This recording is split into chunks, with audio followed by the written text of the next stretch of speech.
Hi everybody, today I'm going to talk to you about our graphic novels and our um, alternate literature book. So the first one I'm going to talk to you about is Persepolis by Marjane Satrapi, and this book is pretty intense. A lot of information. It's really a complete social studies lesson. It could easily be used either in social studies or as a collaboration between English and social studies. The introduction gives quite a detailed background of the country of Iran and the Persian Empire and how it has been invaded over the years, and just really what they've gone through.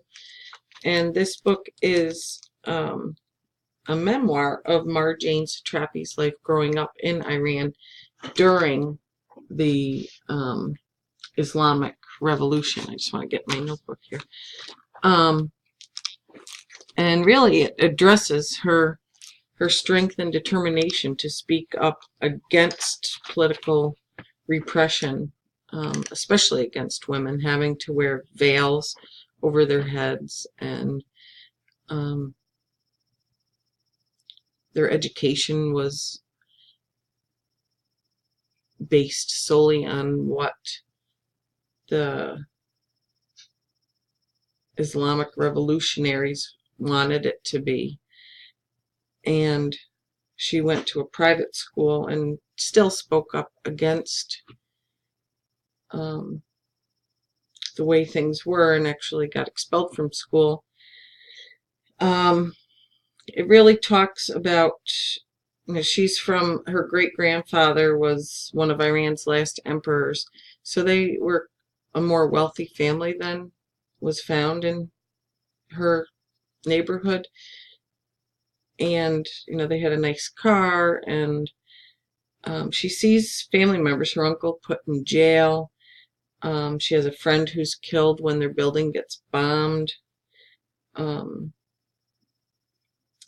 And she demonstrates against the regime that's taking over. And when it finally turns violent, she no longer demonstrates any longer. Her parents sent her to Austria so she can finish her education, at what point she realizes that she will no longer live with her parents ever again. That, they'll visit, but that they will not live together. So readers get a very detailed history of the revolution, deals with social class. They have a maid who was actually given to the family by another family who had too many children. They couldn't afford to feed all the kids. Name's Mary, and she is illiterate, so Marjane actually writes love notes for Mary to the neighbor, and Mary's in love with him, and Marjane's father has to go over and tell the boy that, this relationship's not going to go anywhere because she's from a different social class, that she's not really part of the family.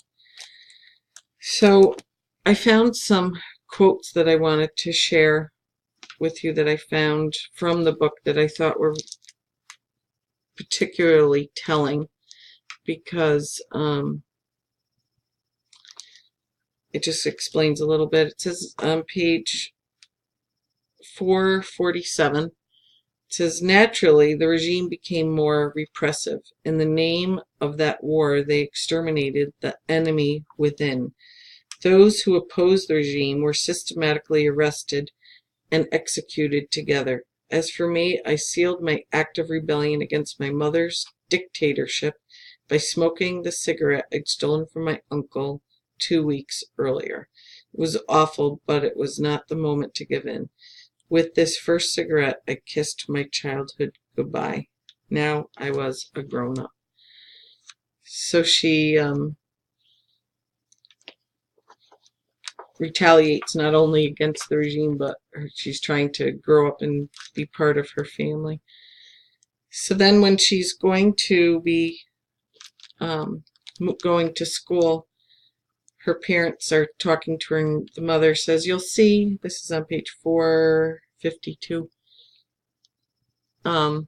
Says, "You'll see. Everything will be okay. Don't cry. Think of your future. Europe awaits you." Father says, "As soon as you get to Vienna, go and eat a Saccarette. It's the most delicious chocolate cake. And in 6 months we'll come see you." What I had feared was true.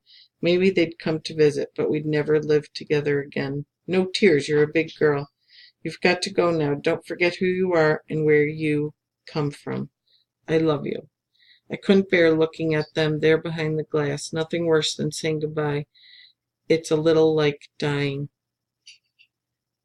And then when she turns around to see them one last time, the father's carrying the mother, who has just fainted because she has to let her child go because of what war does to people and families. And so it's really a heartfelt story of this, the human experience of war and war over oil, and repression. And I found it a little difficult. I think it's more of a high school read for sure, like I was saying, for either AP World or World History Global. And it would definitely need to be supported by the teacher. Second book I read was Drowned City, Hurricane Katrina and New Orleans. This was an excellent graphic novel. It's written and illustrated by Don Brown, and it depicts the real events of Hurricane Katrina and what led to the flooding. Talks very specifically and truthfully about the lack of government support that people who lived in New Orleans received. Talked about the rescues by private citizens as well as the National Guard. And it was very descriptive in talking about the dead bodies, the stench, the poisoned water, dead animals, and how what people were hearing on TV was very, very different from what was actually happening. And I marked off some pages that I wanted to share with you guys. Hundreds of ordinary people pilot their own boats to save neighbors and strangers alike. They glide through flying cockroaches, mosquitoes, gnats swarming in the billions, and over knots of poisonous snakes in the water. I just want to show some of the pictures because they're really well done. Just kind of shows what's going on. Another page where they're talking about the sports, the Superdome, where thousands of people crowded to try and get in to get away from the floodwaters. It says about a mile from the Superdome, a crowd gathers at the Memorial Convention Center complex of large meeting rooms and halls. It's closed. It's not a shelter and has no food, water, or beds. Fuel for its emergency generator has run out, and there is no power. But the people there decide that being inside is better than staying abandoned on the sidewalk, and they break in. Shops and businesses are looted, sometimes by people in need of food or supplies, and other times by thieves who are quick to take advantage of streets without police protection. The mayhem encourages more than a few police officers to join the looting. They rob stores of computers and TVs and steal luxury Cadillac SUVs. So that's kind of stuff you don't really hear about, that the police were actually looting stores also.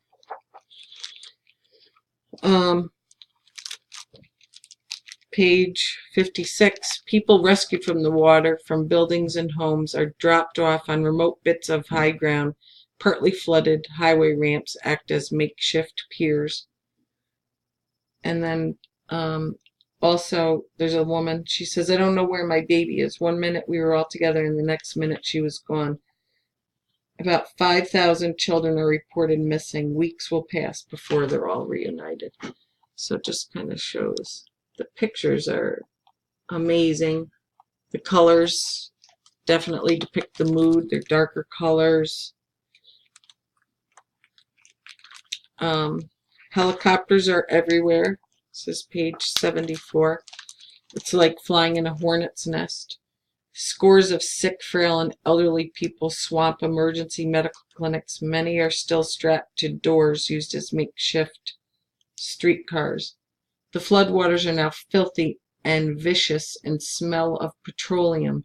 It is a disgusting stew of oil, seawater, feces, rubber tires, foul linen, house paint, shattered lumber, and rot of all kinds.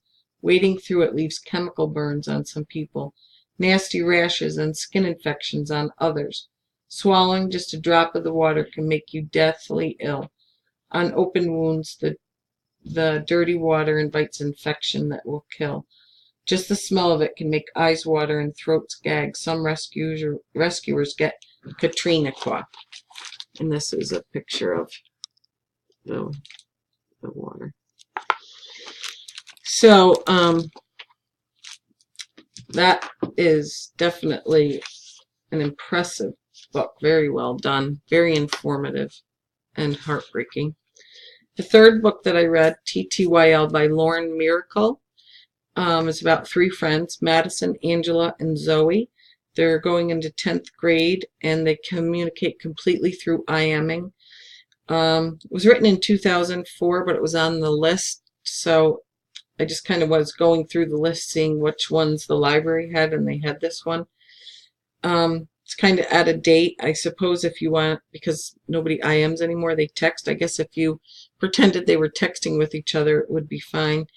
But the conversation is still relevant. It's quarrels between friends. We have one girl, Zoe, who gets a little too close to her English teacher. That was a bit disturbing. The English teacher's after actually flirting with her, and she kind of doesn't really believe it.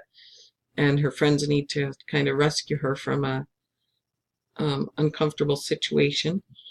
Maddie, she gets drunk at a frat party and takes her shirt off while she's dancing up on a table, and another girl at the party takes pictures of her and then distributes the pictures over social media.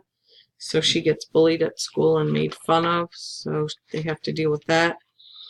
And Angela has a boyfriend who cheats on her, and she sees him at a restaurant with another girl on a date, and she kind of keeps calling him and messaging him. So they have to kind of talk through that situation, that you're worth more than that, it's his loss, that kind of thing. So it's relevant as far as what the teenagers are going through, but the format of the IMing is the only thing that's really out of date. But these were really engaging. I really liked the artwork was amazing. Persepolis I found was a little bit hard. I had to go back and reread some things, so I can see that